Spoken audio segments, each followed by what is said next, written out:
Good morning, everyone. City Administrator Raymond Lee.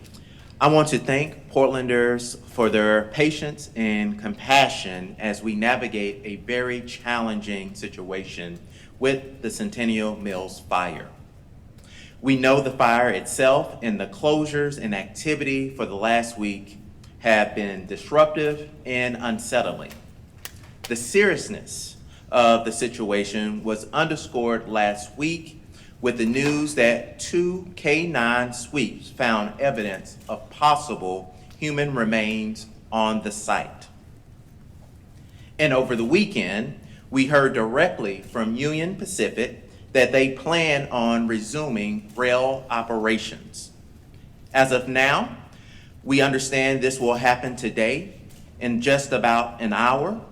This decision poses serious risks to our community and our environment, as I've relayed in 2 messages over the weekend to Union Pacific's executive leadership members. Passing trains could trigger the collapse of the building, resulting in death or serious injury to those on the train and damage to the surrounding property.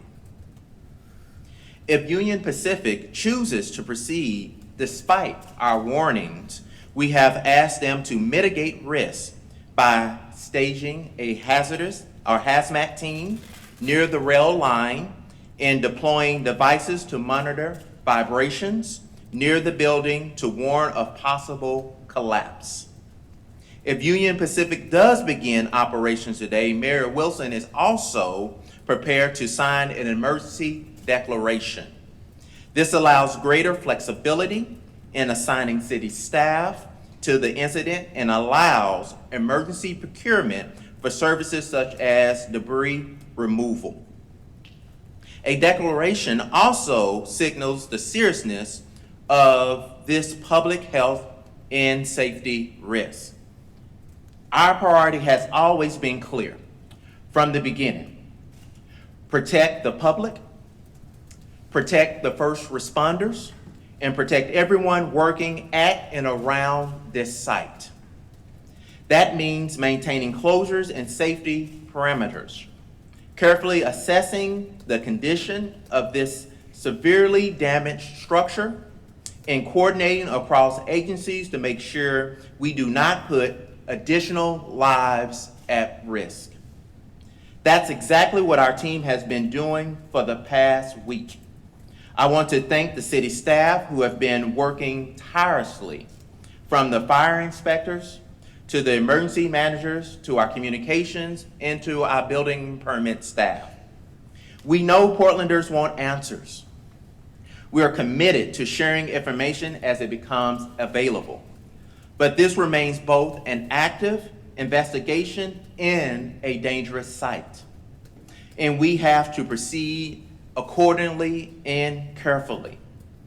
To get more information, please follow the city's social media channels and go to our emergency website portal, portland.gov/emergency. I'll now like to introduce Fire Chief Lauren Johnson, who will provide some background about Centennial Mills and the latest information around the investigation into the fire itself. Thank you.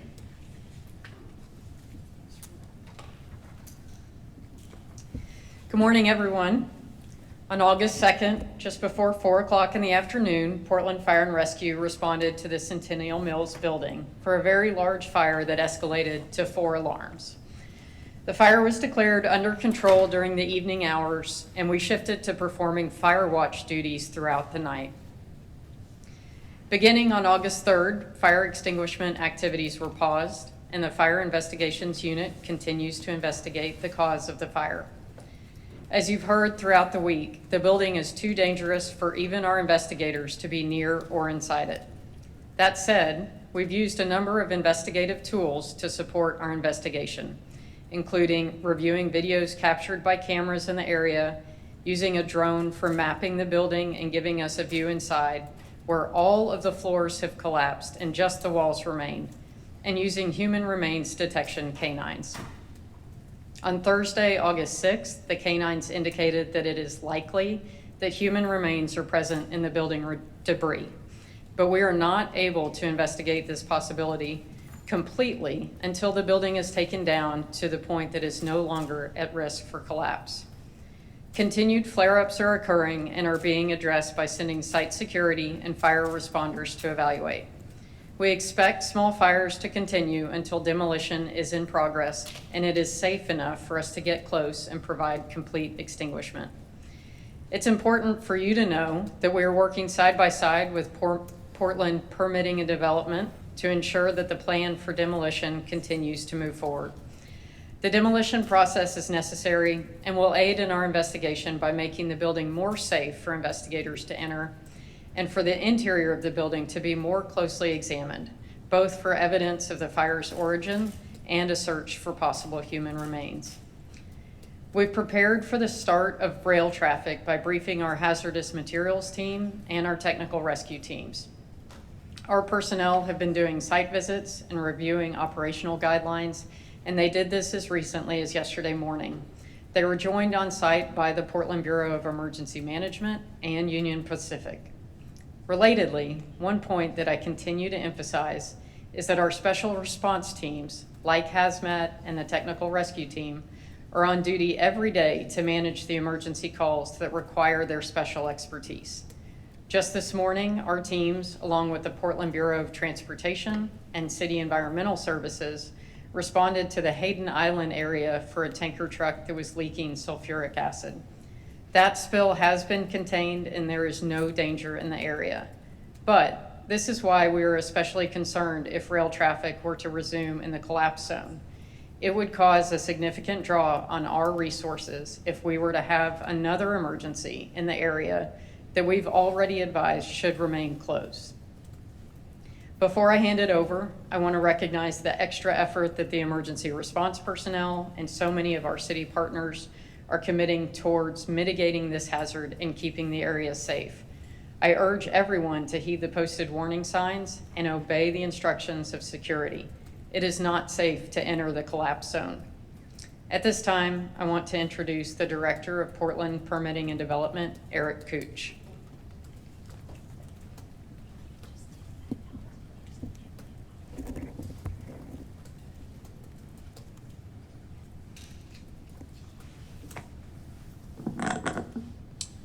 Thank you, Chief Johnson.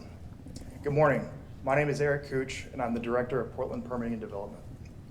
First, I want to acknowledge how unsettling the fire at the Centennial Mills building has been for many people in our community. I want to thank our first responders and all the city and partner agencies that have been working with urgency and care to secure the area, investigate what happened, and prepare a safe path forward.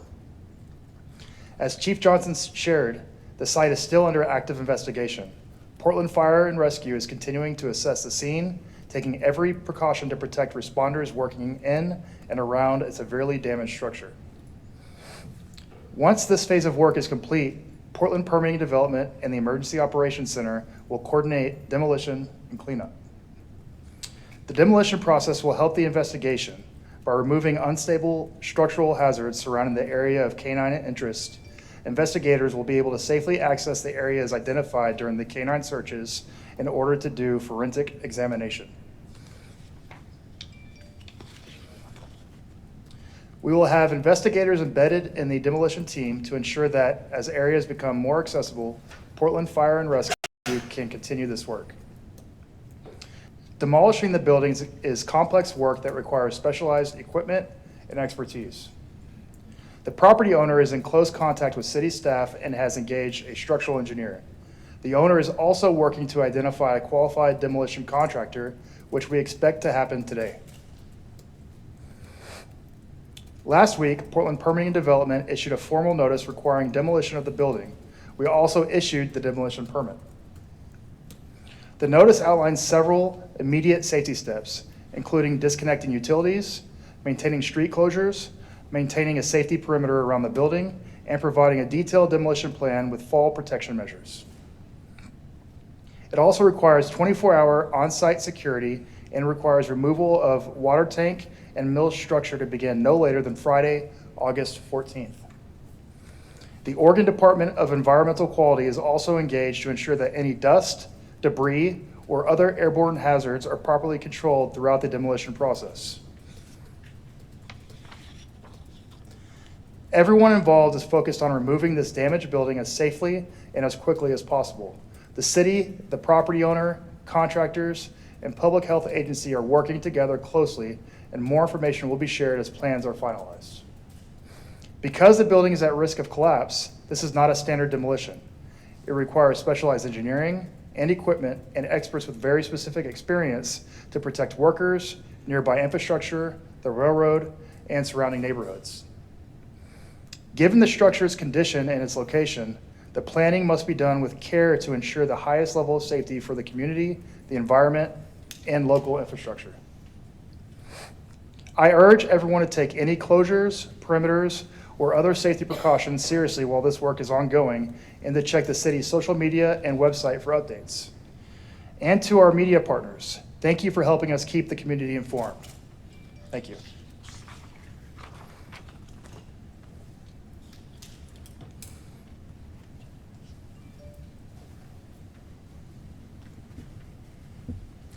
Thank you. Good morning. I just want to affirm what we've already heard. Just a real big shout out to both Portland Fire, brave men and women last week that stood out there on that line and took care of that.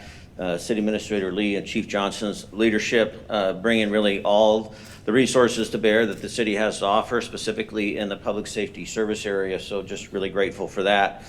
The Police Bureau has routinely had a full-time investigator, a detective, that partners with fire on fire-related incidents, so that as they transition to criminal in nature, either arson or even homicide or some other crime, then we are available to step in and we'll take over that investigation. As been clear to this point, we don't have any of those indicators at the moment. We need to be patient as we work through the process that's already been outlined. But my purpose of being here is just to affirm that Chief Johnson and I have been in regular contact over the last week. Our unit, our homicide unit and detectives are in regular contact with the fire marshal's office and with their investigators. And as this proceeds, we are committed to finding out and supporting, to the best of our ability, the outcome, particularly as it relates to any possible crimes related to human remains. We really emphasize the importance of sanctity of life, and for whatever reason that there may or may not be individuals inside of there, we want to try and get to the bottom of that. So it's going to take some time and process, but just assure that we're going to be doing it hand in hand through this next few weeks. At this time, I'd like to have, we're going to have city councilors come up. Yeah. So Councilor Green, Councilor Clark, Councilor Zimmerman. Thank you, Chief. My name is Mitch Green. I'm a Portland City Councilor for District 4, and I'm joined by my colleagues here today. I just want everyone to know that last week we sent an email in unison with a unified voice, just sort of reaffirming that the City Administrator Lee has our full support and moving forward with this as expeditiously as possible, recognizing that the ongoing threat of this building was causing anxiety for our constituents from a standpoint of public safety and environmental health. So I just really want to say thank you for taking swift action and being communicative. Thank you to our first responders for elevating the priority of this. I also want to echo my frustration that I heard with the railroad. This is a very delicate situation, and I'm grateful that the mayor and the city administrator have taken the tone to say this is really a big risk that you're placing on the city. And so you have my full support in that message and taking that firm stance. I don't know, colleagues, if you want to say anything. Thanks, Councilor Green. I'm Olivia Clark. I'm one of the city councilors from District 4. And I just want to say that as a neighbor, as a citizen, it's really scary. It's really frightening to see that building go up in flames and to see the risk that's involved.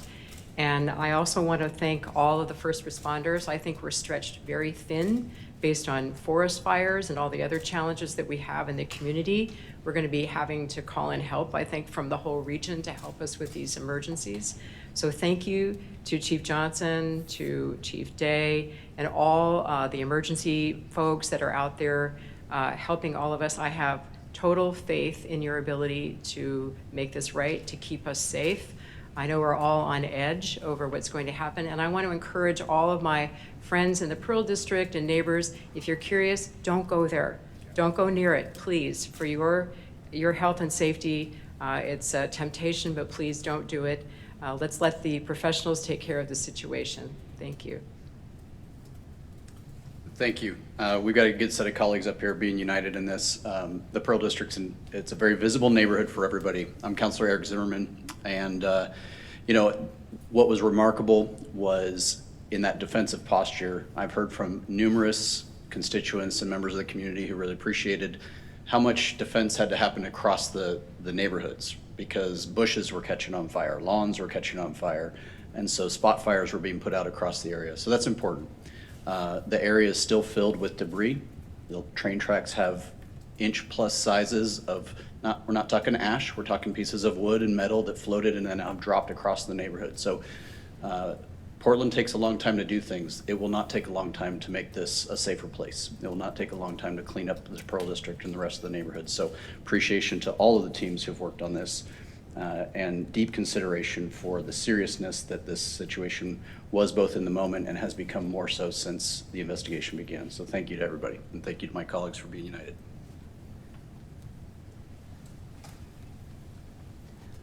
All right, and we've got about until 11:40 for Q&A. We've got all of our speakers available. I know C.A. Lee has to leave at 11:30, so if you have anything for him, we'll prioritize those.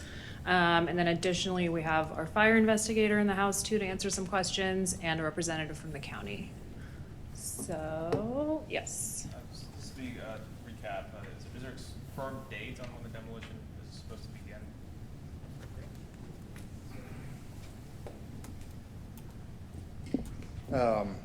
So just to rephrase your question, you're wondering if there's a confirmed date that we're supposed to begin demolition? Yes. So we're hoping to start Friday, August 14th.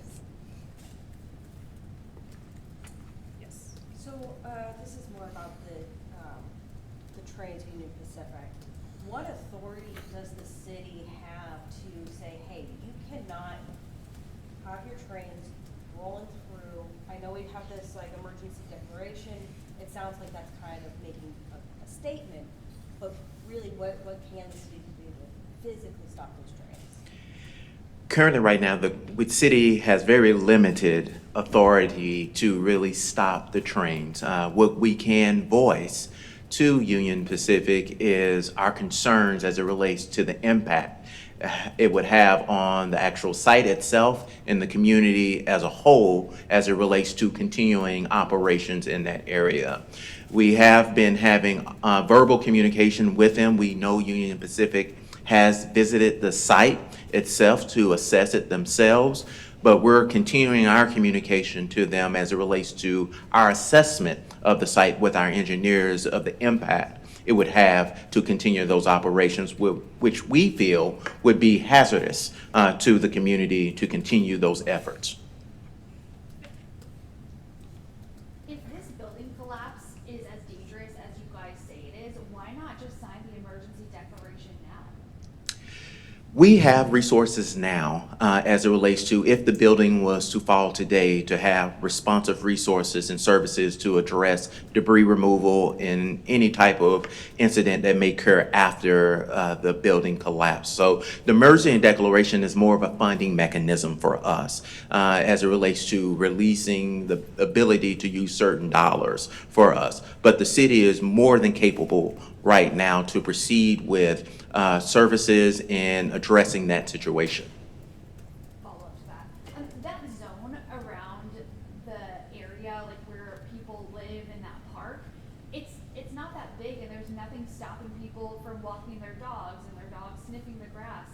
Is that still safe for people? Have you guys thought about even expanding that zone? Because if the building could collapse any minute, that's really dangerous for the people that live and work over there. Yeah, we are evaluating every aspect of the zone that we have.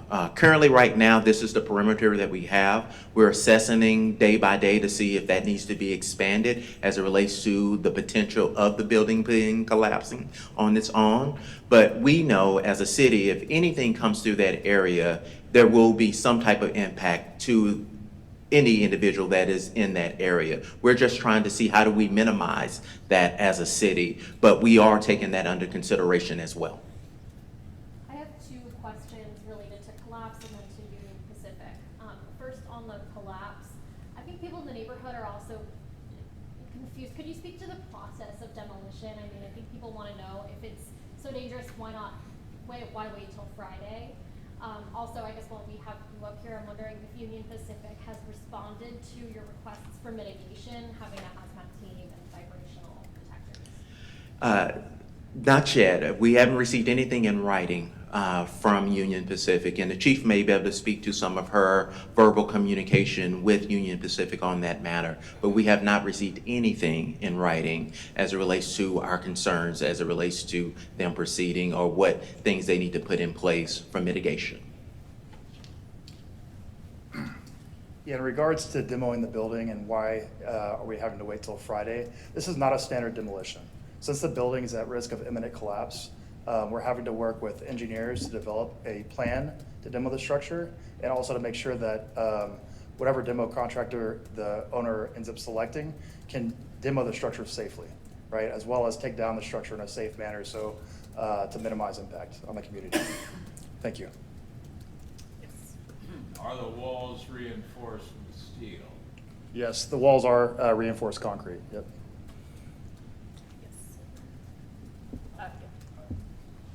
I know you said last week that the asbestos abatement had occurred in years prior, but I'm curious what asbestos abatement will look like when you go to demo the structure. So yes, I'm told that asbestos abatement has taken place in that building in years prior, but we are still detecting asbestos levels in the building currently.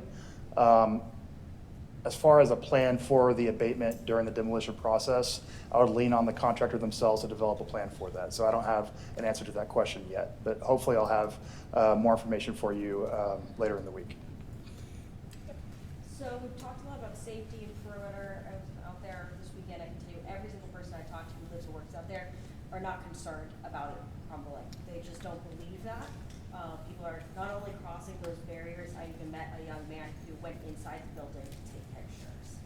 What are we doing security-wise to make sure that doesn't happen? And if people are caught getting that close to the building, is there any legal repercussions? Yeah, I'm sorry. Yeah, real quick.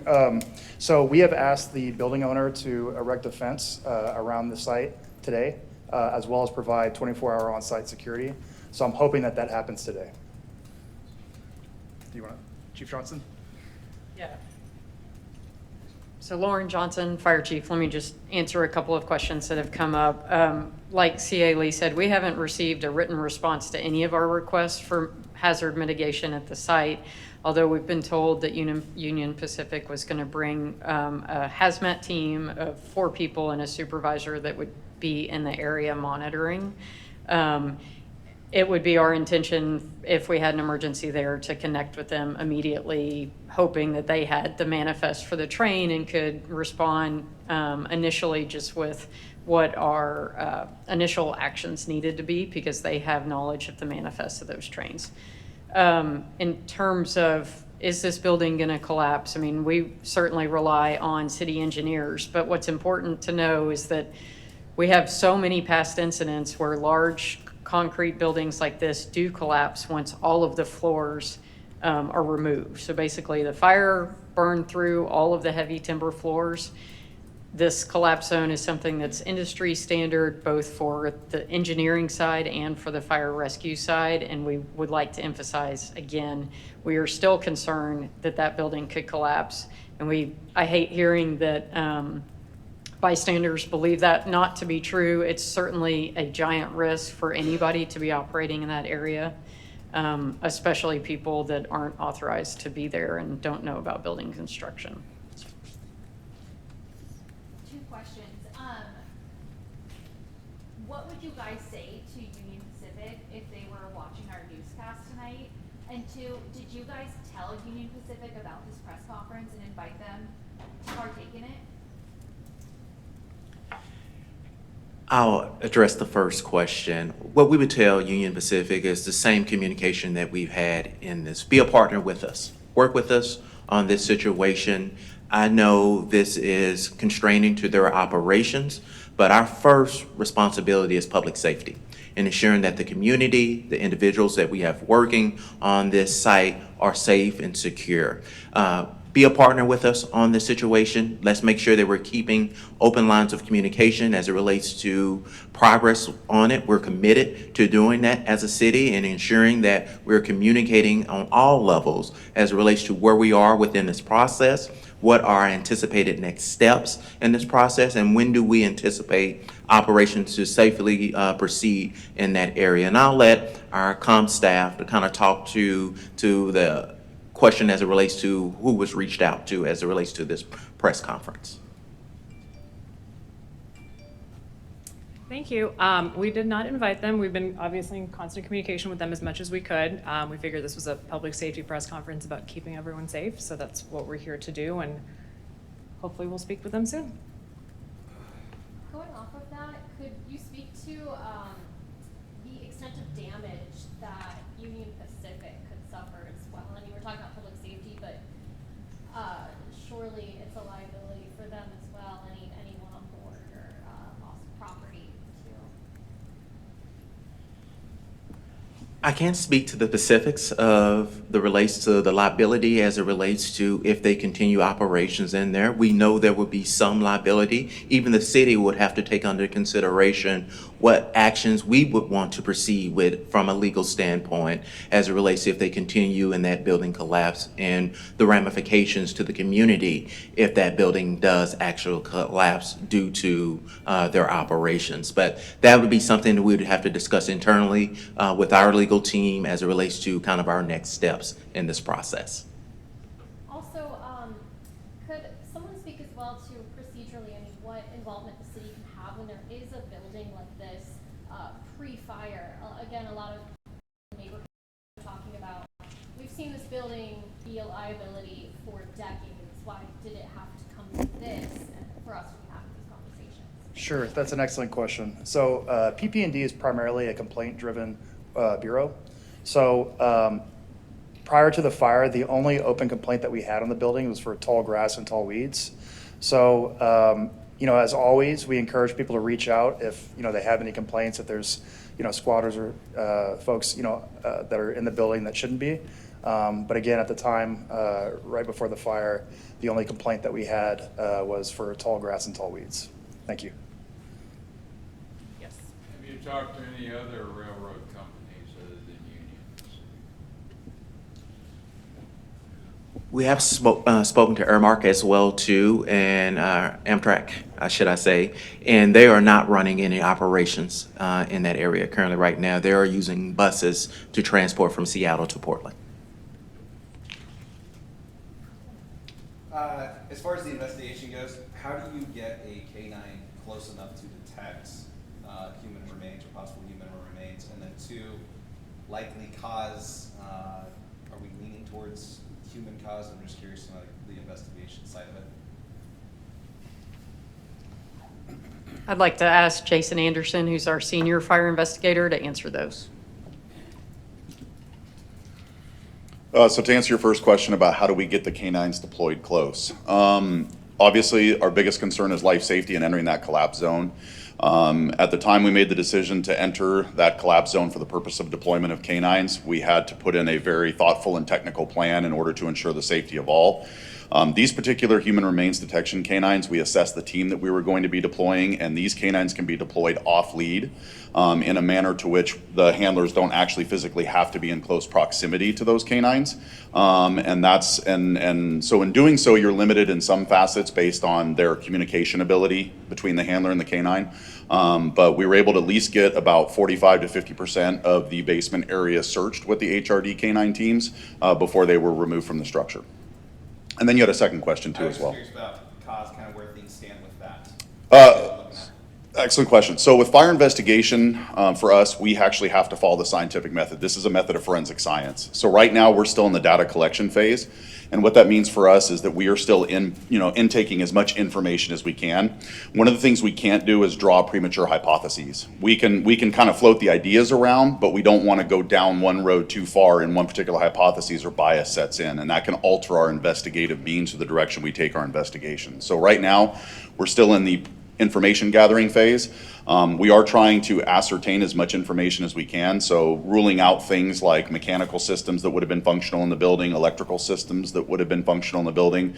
So far, we've been able to rule those out, but there's still just a plethora of additional causes that we need to sort of kind of work through all of our hypotheses. So besides human cause, what's an option?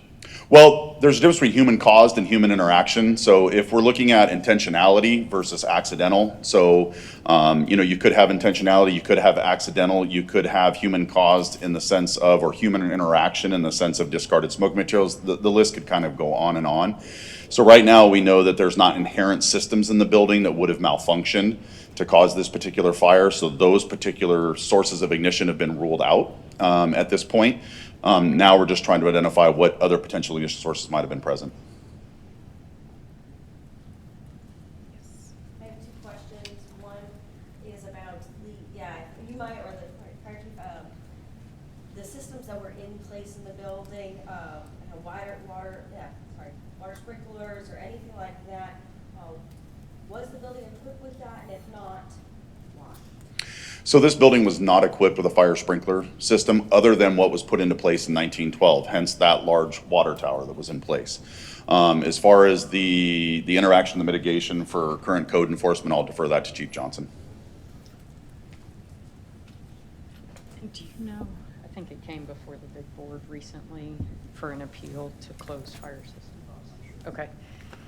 Can we get your contact info? I know that recently there was an appeal I am pretty sure that recently there was an appeal by the building owner to close any fire alerting systems because they plan to do demolition, but I'd like to get specific details about that. And then my second question is, who's footing the bill from demolition to cleanup to whatever collapses and damages? Like, who's paying for all? The building owner. All of it. Yes. If Union Pacific agrees to a stoppage, do we have a general idea on if we were to begin demo on it, how long they would be offline? And is there any precedent with stopping rail traffic in a larger situation like this that we know of? I can take the first part of your question. So we're still developing a demolition plan, so I don't have an exact project timeline for you yet. And can you repeat the second part of your question? Is there any precedent on stopping rail traffic in the city or even just outside the city as far as a large event like this? To my understanding, there is not, but Chief Johnson, maybe. No, you know, I don't okay. know.